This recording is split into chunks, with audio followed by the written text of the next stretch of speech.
Hi everyone, Saraswati পুজোর আগের দিন কিছুটা ডেকোরেশন করে আমি আর আমার হাজব্যান্ড পুজোর কিছু জিনিস কিনতে মার্কেটে গিয়েছিলাম।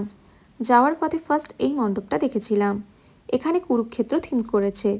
এবছর আমার বাঁকুড়াতে প্রথম সরস্বতী পুজো। আমার খুব ভালো লাগছিল।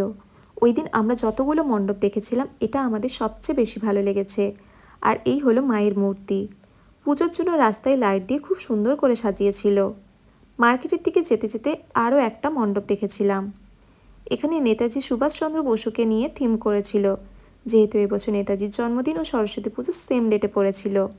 নেক্সট ছিল এটা, এখানে তখনও কাজ চলছিল। এরপর আমরা মার্কেটে চলে যাই। ওই দিন মার্কেটে খুব ভিড় ছিল।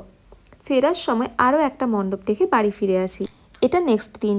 এই হচ্ছে আমাদের মা সরস্বতী। আমরা দুজনে রাতেই সমস্ত ডেকোরেশন করে রেখেছিলাম, আর সকালে আমার ইনলসরা পুজোর সমস্ত কিছু জোগাড় করে রেখেছিল। ঠাকুরমশাই আসেন 11:30টার দিকে। আমি আর অনি আমরা দুজনেই অঞ্জলি দিয়েছিলাম। আমি এই প্রথমবার আম ও জামের মুকুল দিয়ে অঞ্জলি দিয়েছি। ওই দিন আর ভিডিও নেওয়া হয়নি। এই হলো আমাদের দুজনের সরস্বতী পুজোর pic. So that's it for today, by.